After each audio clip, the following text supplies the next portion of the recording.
Welcome to my channel. My dear friends, today I am going to teach you passive voice. How to change a sentence in active voice to passive voice. It is very important in English grammar. अंग्रेजी व्याकरण में active voice और passive voice सीखना बहुत जरूरी है। सबसे पहले प्रेजेंट इंडेफिनिट टेंस का वाक्य को पासिव वॉइस में कैसे बदला जाता है इसको हम आगे समझाएंगे। इस पोर्शन में हम लोग जाने के पहले दो चीज का ध्यान रखना जरूरी है। Two things are very important, you should know it. सबसे पहले वर्ब दो प्रकार का है, एक है ट्रांसिटिव वर्ब, दूसरा है इंट्रांसिटिव वर्ब। इंट्रांसिटिव वर्ब जिस वाक्य में है, प्रयोग हुआ है, वो वाक्य को पासिव वॉइस में आप नहीं बदल सकता है। अब इंट्रांसिटिव वर्ब का कुछ उदाहरण चाहिए। क्या है इंट्रांसिटिव वर्ब, वो आपको समझना है। उसको जैसे स्लीप इंट्रांसिटिव वर्ब,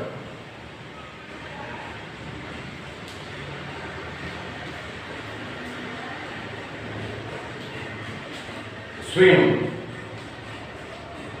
गो, इस तरह का कुछ वर्ब है इंट्रांसिटिव वर्ब। ऐसे वर्ब का सेंटेंस जिसमें यूज किया है वो सेंटेंस को पासिव वॉइस में नहीं बदल सकता है। अब दूसरा एक इंपॉर्टेंट चीज आपको समझना है, एक वर्ब का मुख्यतः तीन रूप है। पहला रूप को बेस फॉर्म करता है, यानी कॉमन लैंग्वेज में हम लोग याद करने के लिए V1 बोलिए। दूसरा है पास्ट फॉर्म है, उसको V2 कहिए। तीसरा है पास्ट पार्टिसिपल, उसको V3 भी कह सकता है। वर्ब का तीसरा रूप, वर्ब का तीसरा रूप पासिव वॉइस में प्रयोग किया जाता है। उसका मैं एक उदाहरण आपको बता दे रहा हूं। जैसे राइट, एक वर्ड है राइट, एक वर्ब है राइट, इसका दूसरा रूप है रोट, तीसरा है कैच। एक और वर्ब है हेल्प, हेल्प का दूसरा रूप है हेल्प, तीसरा है हेल्प। यहां ईडी लगाने पर दूसरा और तीसरा रूप मिल गया, लेकिन सब वर्ब ऐसा नहीं। बहुत सारे वर्ब ऐसा है एक नया शब्द ही बन जाता है। ऐसे वर्ब को आपको याद करना पड़ेगा। जैसे ईट, ईट के साथ आप ईडी लगाकर ईटेड नहीं लिख सकता। ईट के साथ आप ईडी नहीं लग सकता। ईट का दूसरा फॉर्म एक नया शब्द है, इट इज एंटायरली डिफरेंट, एक न्यू वर्ड। इसका तीसरा फॉर्म भी एक न्यू वर्ड, ईटा। तो so that you should by heart you should learn the three forms of commonly used verbs. साधारण रूप से यूज होने वाला सभी क्रियाओं का दूसरा और तीसरा रूप आपको याद करना होगा। वो बहुत ही उपयोगी और यूजफुल है। ये three forms of the verb का मेरा एक वीडियो है, वो आप देखकर उसको समझ सकता है। डिस्क्रिप्शन में आपको कुछ ऐसे वर्ब मिलेगा जो दूसरा और तीसरा रूप बिल्कुल ही नया है, एकदम डिफरेंट है, जैसे हमने यहां बताया। तो इंग्लिश ग्रामर में एक इंपॉर्टेंट पोर्शन है पासिव वॉइस। क्लास 8 से लेकर 10 तक का हर एक परीक्षा में, हर एक एग्जाम में, इंग्लिश का एग्जाम में आपको पासिव वॉइस का एक प्रश्न अवश्य मिलता है। इवन मेट्रिकुलेशन 10th का हाई स्कूल का परीक्षा में भी, इंटर का परीक्षा में भी पासिव वॉइस बनाने के लिए एक प्रश्न जरूर मिलेगा। कभी आधा नंबर का होगा, कभी 1 नंबर का है, कभी 2 नंबर का है। तो पासिव वॉइस आपको अवश्य मिलेगा। अब उसको कॉम्प्लिकेटेड सेंटेंस सीखने का पहले, जैसे हम एक सीढ़ी चढ़ रहा है तो ऊपर का सीढ़ी में तो पैर पहले नहीं रखेंगे, सबसे पहले सबसे नीचे का पावदान में हम लोग पैर रखता है। तो इसलिए हम लोग बेसिकली इसको शुरू से सिखाते हैं। ये नहीं है कि बहुत हार्ड सेंटेंस से शुरू करेंगे तो आपको समझने में दिक्कत होगा। तो सबसे पहले हम एक प्रेजेंट इंडेफिनिट में सेंटेंस लिखेंगे। हम प्रेजेंट इंडेफिनिट टेंस में एक एक टेंस का हम लोग सिखा जाए। पहले प्रेजेंट इंडेफिनिट टेंस यानी सिंपल प्रेजेंट टेंस का वाक्य पासिव वॉइस में बदलने के लिए आपको समझाते हैं। प्रेजेंट इंडेफिनिट टेंस यानी सिंपल प्रेजेंट टेंस में मैं यहाँ एक वाक्य लिखने जा रहा हूँ। He reads a book. इस सेंटेंस में स्ट्रक्चर ऑफ सेंटेंस में मैंने अभी एक वीडियो में आपको बताया स्ट्रक्चर ऑफ सेंटेंस है।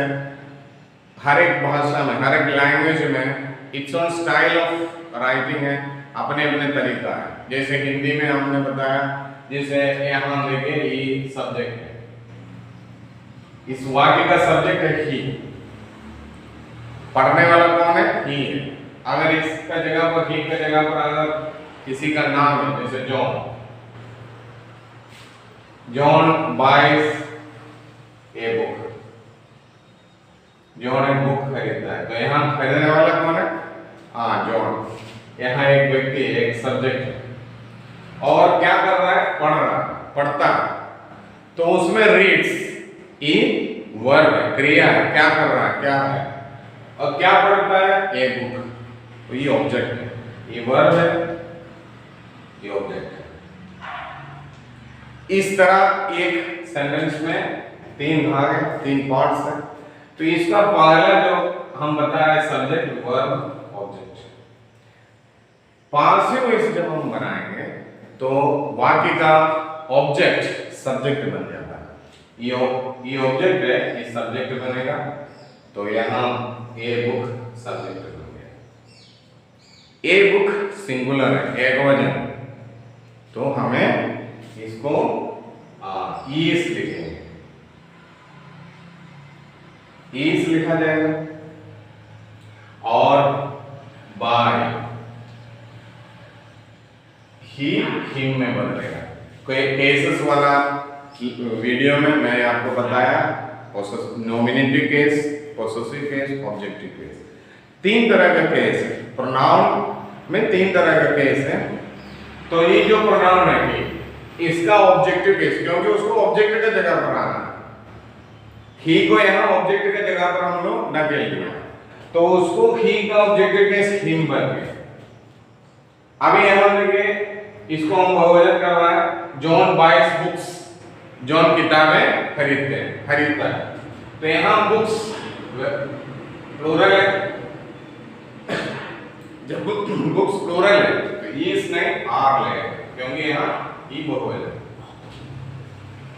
बुक्स आर, क्या किया है? बाय। सॉरी, यहाँ रीड का तीसरा रूप लिखना भूल गया है, सॉरी फॉर दैट। ये book is read by me, read नहीं रेड होगा, तीसरा रूप को रेड पड़ेगा। इसी तरह John buys books, books are, buy का तीसरा फॉर्म है B O U G H T, bought, by John. एक और sentence, I eat apples, I eat apples, मैं सेब खाता हूं। आई यहाँ देखिए एप्पल्स बहुवचन है, इसलिए एप्पल्स आर। ईट का थर्ड फॉर्म है eaten, eat, ate, eaten by me. I का objective case, I nominative case में, उसको ऑब्जेक्टिव केस में किया तो me. She teaches English,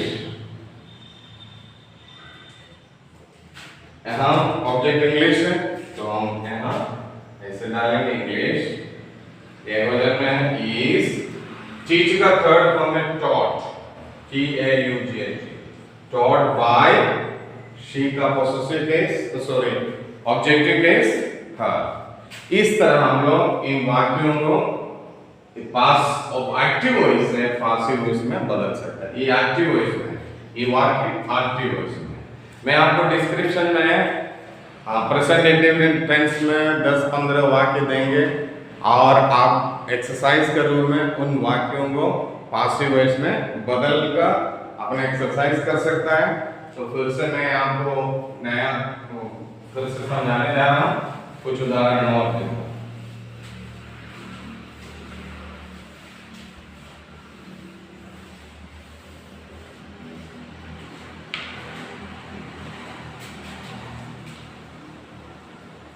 I help him.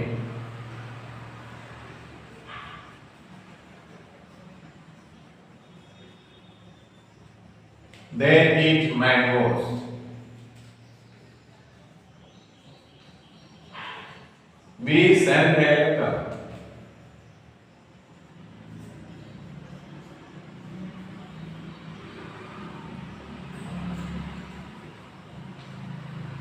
She cooks food.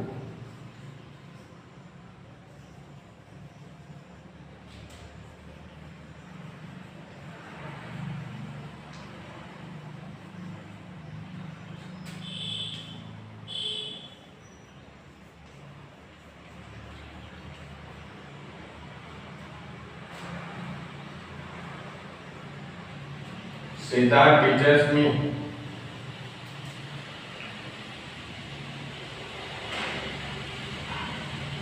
I do this work.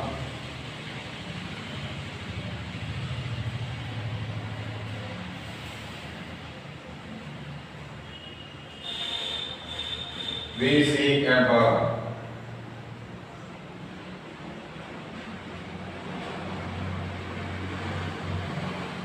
Raju calls me. यहाँ इन वाक्यों को हम पासिव वॉइस में अभी बदलेंगे। यहाँ इस सब का ऑब्जेक्ट को पहले निकालना लिखा जाएगा। ऑब्जेक्ट यहाँ हिम है, तो ऑब्जेक्ट को हम नॉमिनेटिव केस में बदलेंगे। ही को नॉमिनेटिव केस ही, हिम का नॉमिनेटिव केस है ही। यहाँ मैंगो से रहेगा, किसी का नाम है, किसी चीज का नाम है तो उसी तरह रहेगा mangoes. A letter, food, an orange। Me का nominative case I. Work, this work, object है ना, ए बर्ड ऑब्जेक्ट है। मी का nominative case I.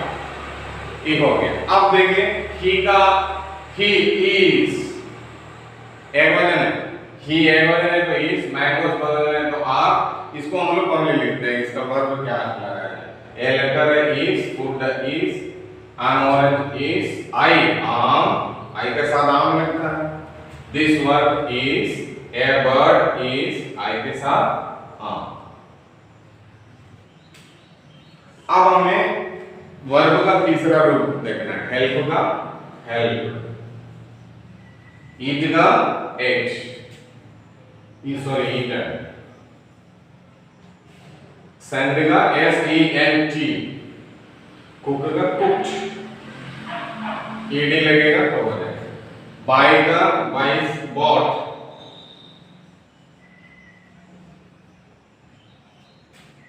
Teachers taught, do did done, see का seen, calls का called। अब वर्ब भी हो गया। अब हमें सब में बाय है, किसने कर रहा है, बाय।